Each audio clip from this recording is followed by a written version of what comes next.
Hello students, today I am going to teach about urine formation or physiology of urine. Okay, so in the urine formation, three steps are there, three processes are takes place in urine formation. First one glomerular filtration. Second one, selective reabsorption. Third one, tubular secretion.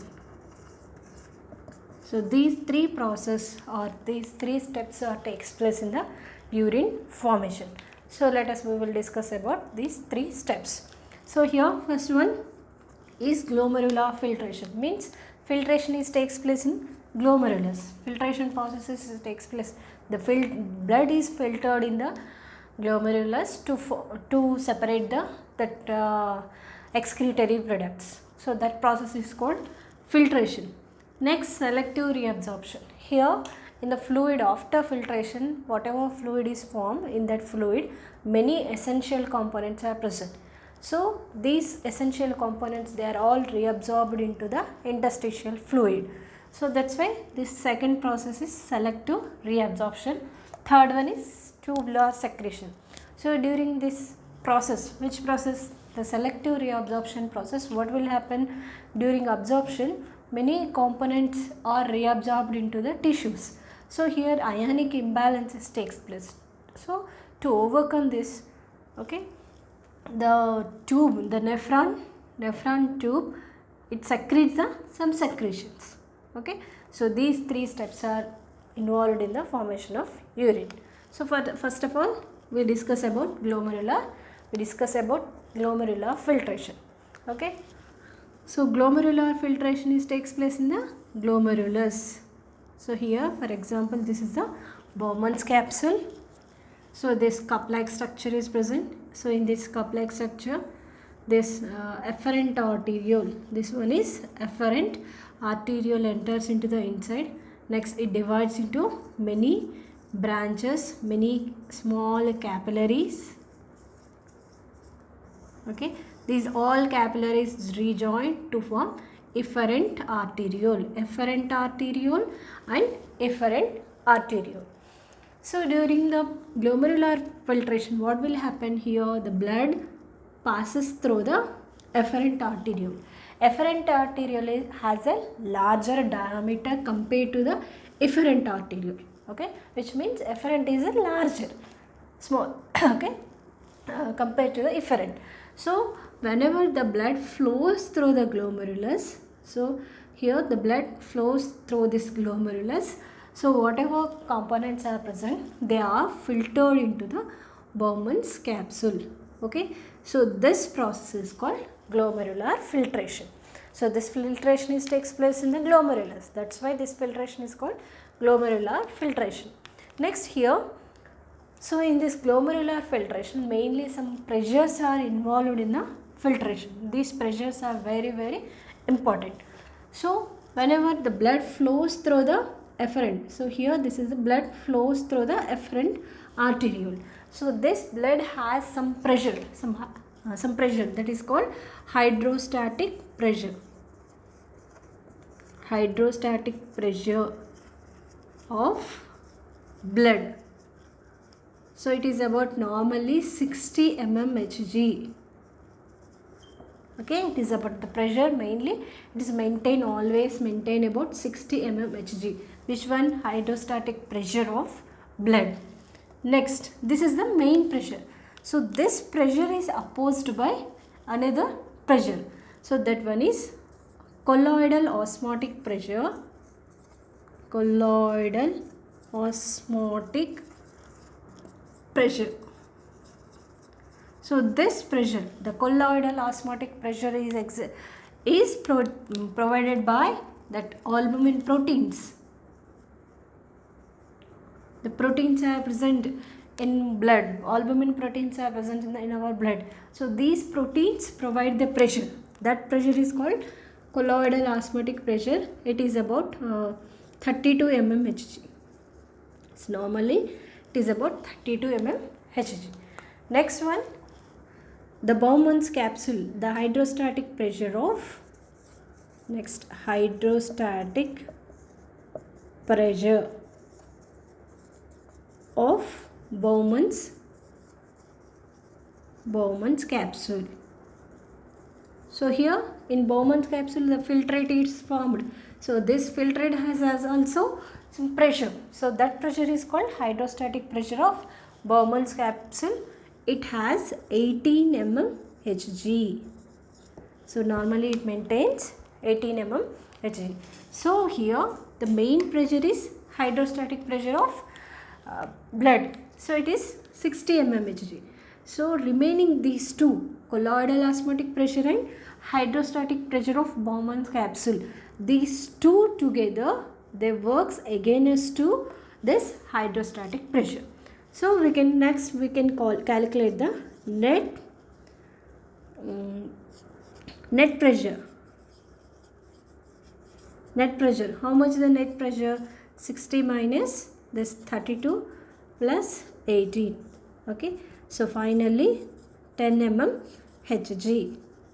So this 10 mm Hg is very important for filtration process. So this is called glomerular filtrating pressure.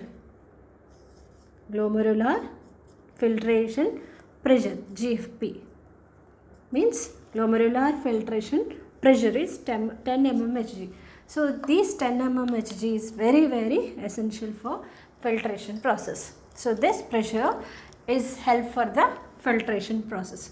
So during this pressure, whatever components are present in the blood, okay, whatever components are present in the blood, okay, they are all filtered into the Bowman's capsule, but except blood cells and large proteins, except these, remaining whatever components are present in the plasma or blood, so all are filtered into this Bowman's capsule. So as a result, to form filtrate, so that filtrate is called ultrafiltrate or primary urine. So here in this primary urine, many essential components like amino acid, glucose, vitamins, water, salts, sodium chloride salts, excretory products, urea, uric acid, ammonia, like all components are present in essential and non-essential components are present in the ultrafiltrate. So during filtration process, what will happen? The filtration, whatever substance are present in the blood, so except blood cells and large proteins, they are filtered into the Bowman's capsule through the filtrate membrane.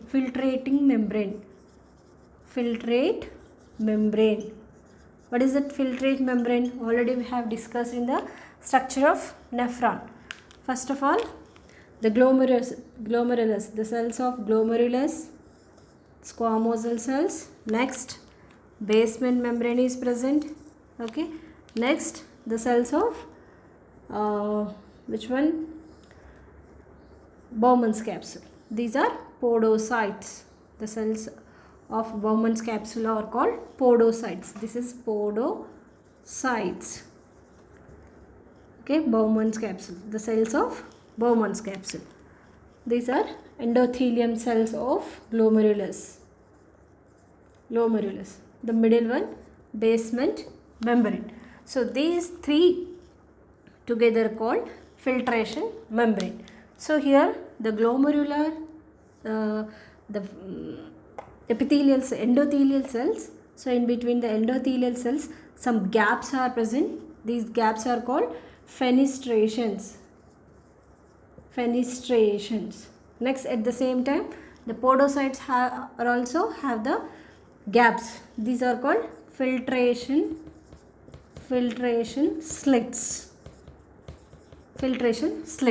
So through this membrane, the whatever components are present in the blood.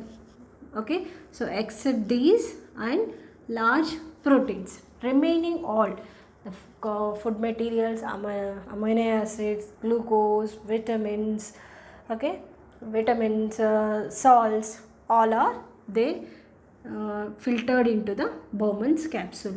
So this process is called ultrafiltration. So this filtration is also called ultrafiltration. Okay, because the filtration takes place in glomerulus, that's why this is called ultrafiltration or glomerular filtration. Okay, so this is about filtration.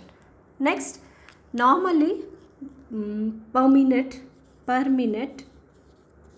okay, per minute 1100 to 1200 ml of blood per minute. 1100 to 1200 ml of blood is filtered, or it's circulated, and that blood is filtered by the kidney. Okay, so both the kidney together 1100 to 1200 ml of blood is filtered. Next, per minute 125 ml of filtrate is formed by the two kidneys. Okay, so we can calculate the total two kidneys, how much amount of filtrate is formed per minute. 125 ml of filtrate is formed. Okay, 125 ml of filtrate is formed during filtration process per minute. So this one is called GFR rate. GFR, glomerular filtration rate. GFR means glomerular filtration rate. So how much per minute? 125 ml. Next, per day 185 liters filtrate is formed per day. So total day in a day, so two kidneys together to produce 185 liters.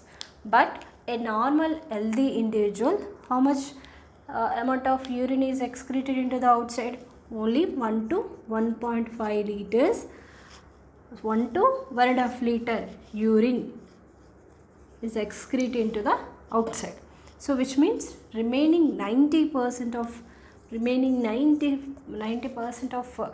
fluid is reabsorbed into the interstitial cells. 90% or 99% of fluid is reabsorbed into the tissues. Okay, so this is about glomerular filtration. Okay, the filtration of blood in glomerulus. So that is called glomerular filtration.